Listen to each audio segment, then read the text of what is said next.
It was my pleasure to sit down with Bernard Brule, Fire Chief of the Whitewood Fire Department. Bernard has been a firefighter for 40 years, 35 of which he has served on the Whitewood Fire Department.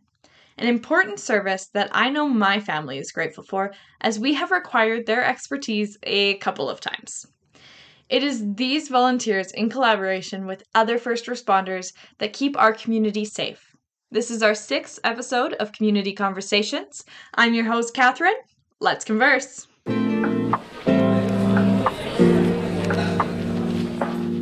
So why don't you start off by telling us a little bit about the fire department? Okay, well, thanks. First, I'd like to say thank you for having me here. Thank you for coming. The Whitewood Fire Department actually was formed in 1956 as an official fire brigade, and so that was 69 years ago.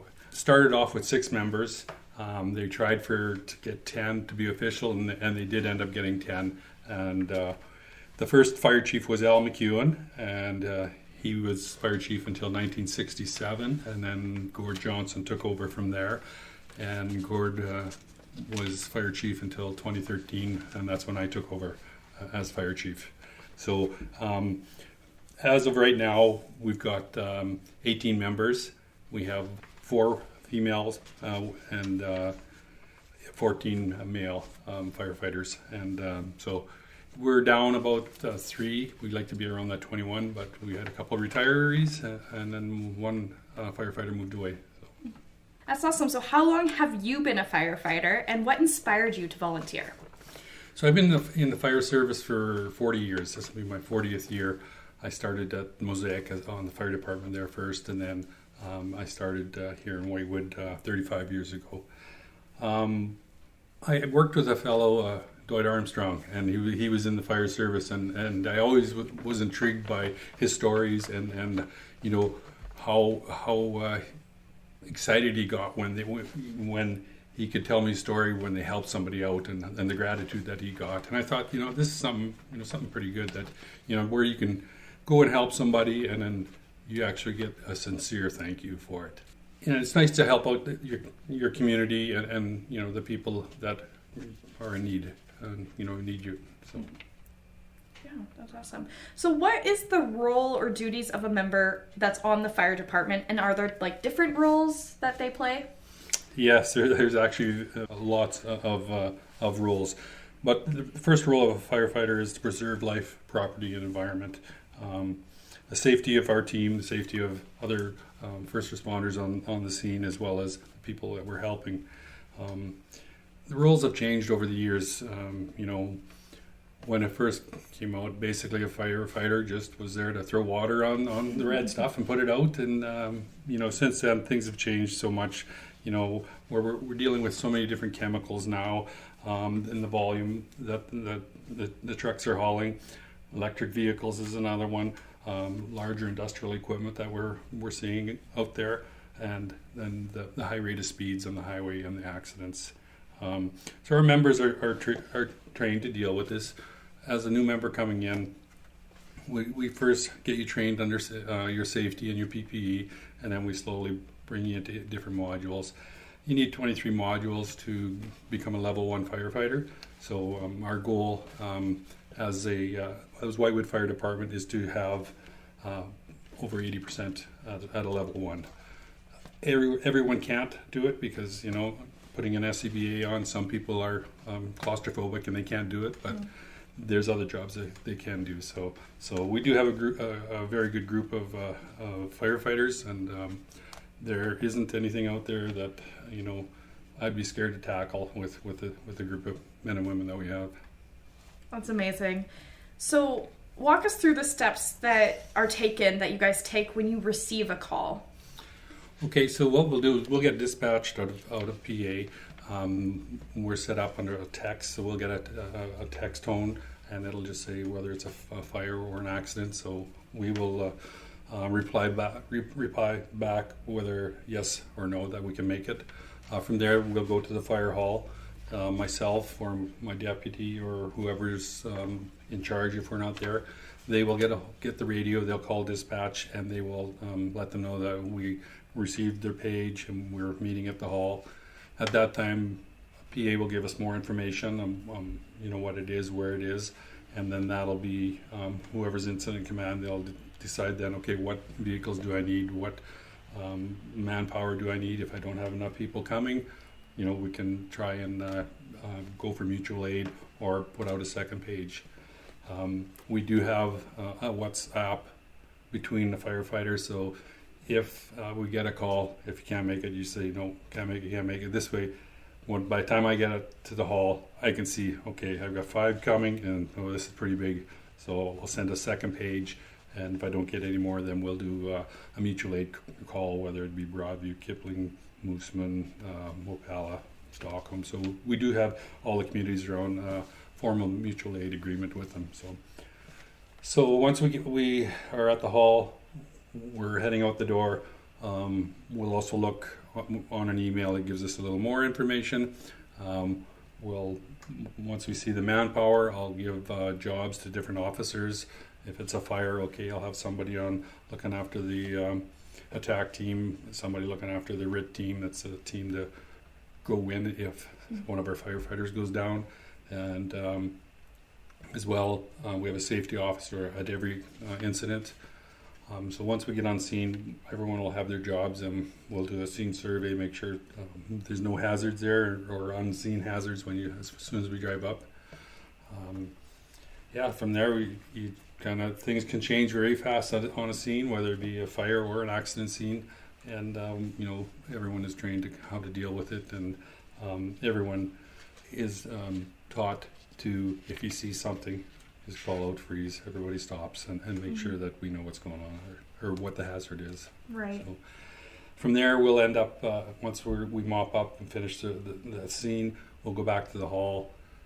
We do a debrief, so we talk about what we did, what we seen, what was good, what wasn't good, and in the case of a fatality, we really have a really good talk, because now with PTSD, we want to make sure that everybody's talking about it, and if there is, where it is bothering someone, we do have the resources that we can get help. So we are one of the fortunate departments where we have a chaplain that's on our fire department. He's a firefighter as well as a chaplain, and he's got a lot of training in the counseling as well. So not just for us, but any of our first responders as well as the victims. So we feel pretty privileged to have him on our department.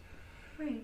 So after that, then we'll just get all our equipment cleaned up and ready for the next call. So it's not like we get in, shut the door, and we leave it. So we're going to make sure everything's ready for the next calls.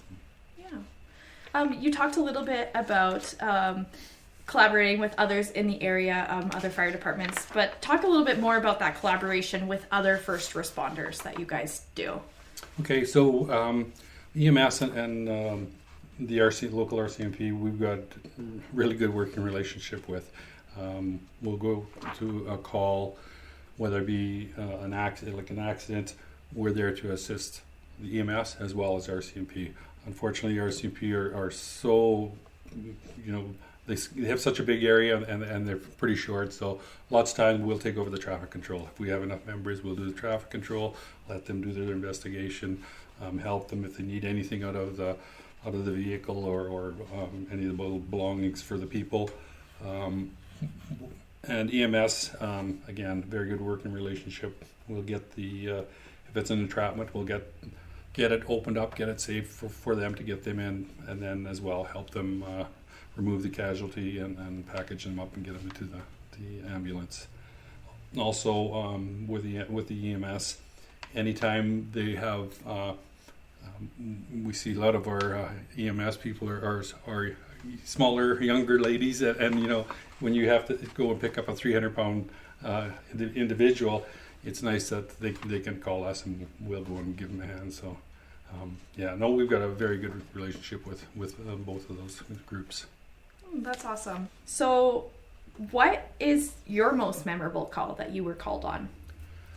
Probably 1999 rink fire. Just because it was such a big building and it went up so fast, the amount of people and resources that we had here, not just fire departments, but citizens that were willing to help and help us out. that was one that stands out the most. And then being part of the investigation after with the commissioner's office on looking for what they were looking for to find out what the cause was. It was an eye opener. Mm-hmm. We went in and sifted through things, and they said, "Oh, I need that box. I need this box," and pull it open, and they say, "Yeah, there it is." And, we're looking at it. We don't know what they're seeing, but it's pretty impressive. So that one will always stand out. Yeah. And being that the fire hall was so close, and we were able to save it, that was, kudos to the two departments. That's all their job was to keep the building cool with water, and we were able to save it. Right. So how can people interested in getting on the fire department get on? They can contact us either through our Facebook page or give us an email or one of us on the street, give us talk to us. We do have an application that we ask to fill out, and we ask a few questions on it. Normally people from town, everybody knows everybody, and it's not a big deal.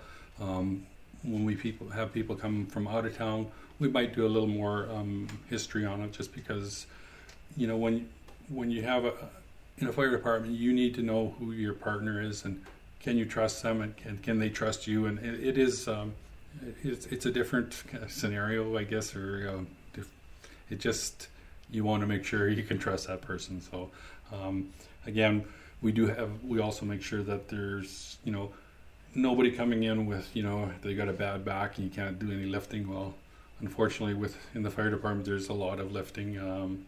We do, we don't discriminate between, age, race, or sex, because, anyone and everybody can be a firefighter. So, and like I said, we've got a diverse group right now, and it works good. So, and we'll go through the applications, and then we'll get back to them. But there's not usually too many that we turn down.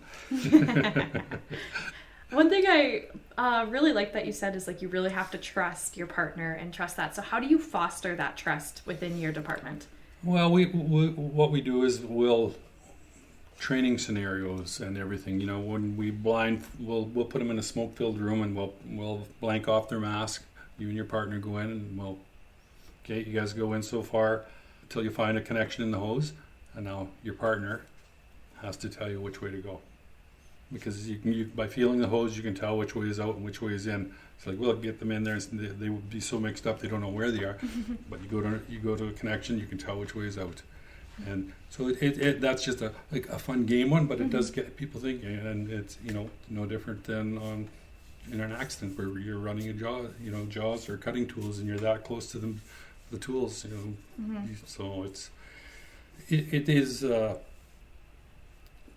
Very good, very important that everyone understands it, and that's one thing we always talk about is the making sure that you can trust everybody, and if you have a problem with somebody, talk amongst each other. If it needs to be brought to me, then we'll sit down as a group, and like I said, I don't want to see anybody not getting along, and we've never had any issues, so it's been really good. That's awesome. So are there any programs that you guys offer to educate the public? We do, during Fire Prevention Week in October, we always run more ads on our Facebook page. We do have the school kids, the younger elementary group, they come to the fire hall. We used to go to the school, now we bring them to us, and we can do a better display of all our equipment. We go through things, we actually smoke up one of our bays so that we get the kids in there, and we show them a thermal imaging camera where you can't see anything in there, but you look in the camera and you can see everybody. And they're pretty excited about when they see something like that. We let them touch and try and lift some of the tools, and we always have our rescue Randy, which is our dummy that we drag around in training, and they all want to try and drag it. Well, you get four or five of them that try and drag it. It's pretty entertaining, but they all always want to listen to the sirens and see the lights and see the cab. And so we do that. We also do.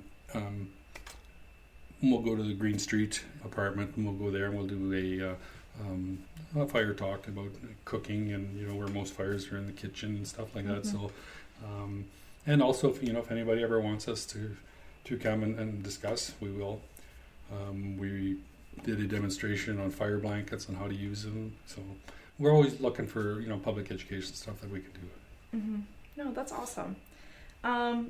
So how does the fire department impact the local area beyond emergency responses? That one, a lot of the, I guess it's not really PR, but being out there, being seen, volunteering for different groups. If someone needs someone to set up tables or to attend an event, we'll do that, or security. Parades is another good thing because everybody loves to see the fire truck and the fire siren. They want water squirted, and so that, and then I make sure that our firefighters, they walk around, when they're walking around, that they have a shirt that says fire rescue, Whitewood Fire. It gives them a sense of pride, but it also shows the community that, hey, there's another young fireman that and some not so young, but yeah, and any time we're asked to do anything, we're willing to help. So whether it be we've been called to Halloween night is another good one, because we'll always, for Halloween, we'll buy reflective they're called slap-ons you put on your wrist for the kids, and we'll hand those out during Fire Prevention Week, and I ask them to make sure they wear them. Halloween night, we'll patrol on Halloween night just to make sure that the traffic does slow down. Once you see red and blue lights, people do slow down, and because kids are running back and forth, and they're just going to get more treats. So, but yeah, it's nice to be able to be out there and just not always the bad stuff having to deal with. So right. So why don't you talk about the new fire hall project and your fundraising efforts for it, and how the community can help support with that? Yeah, no, it's actually coming along, and this project, we're calling it a emergency services building. It's just that we want to integrate the fire department as well as EMS.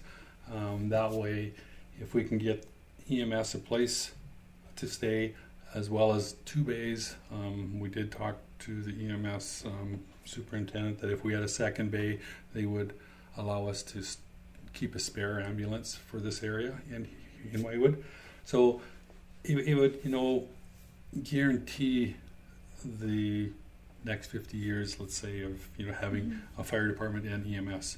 So right now we have one set of drawings that have came back to us. We've sent them to the RMs in the towns, to our fire board members to take a look at, and from there we'll say, well, do we really need this, or do we really need that, or they'll go through it, and there's still some more discussions. Unfortunately, with the price of building now, it is outrageous. It was a lot more than what I thought it would be, but we'll go from there, and we'll see what the fire board says. We have been fundraising as a department for the last 7 years. Sorry, we started our first golf tournament was 7 years ago for our fire hall, and every year I think we've got just over $100,000 that we've raised for that project already. Also, the fire blankets was another one that we brought in fire blankets, and we're selling them, and all proceeds are going to fire hall. So when we talked to the fire board, we said we want to be a partner in it as well as members, because we don't want nothing for nothing.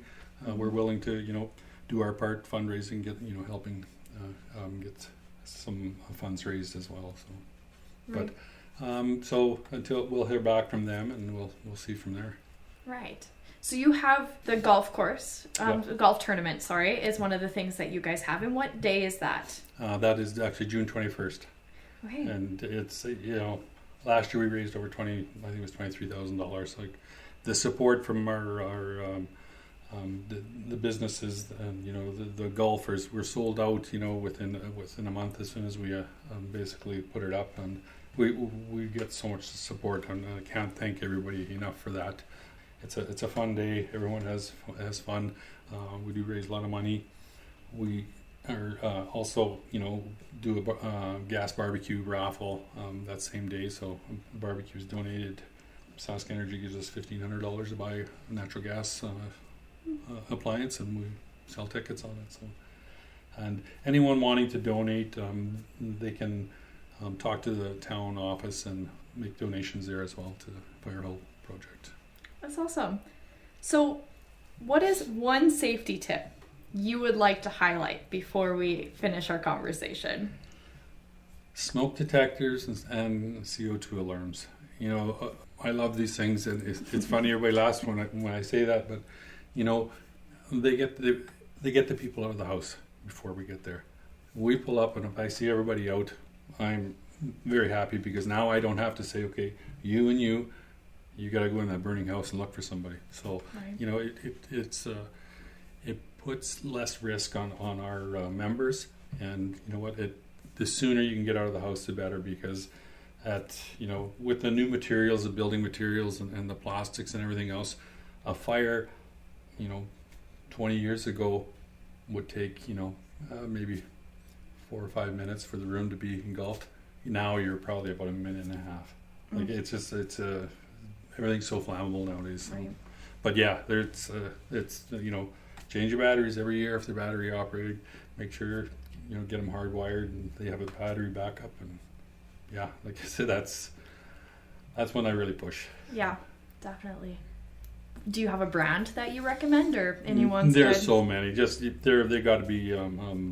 I'd watch them if you're buying off eBay, because they do have to be certified. So, but yeah, most of the ones you can buy at the local co-op, they're all good. So. Perfect. Well, that's all my questions for you. But is there anything else you'd like to discuss before? No, just again, thank you for letting me have a time to chat with you, and hopefully a lot of people hear this and get something out of it. Well, thank you so much for joining us. It was a pleasure chatting with you. You bet. Thank you very much.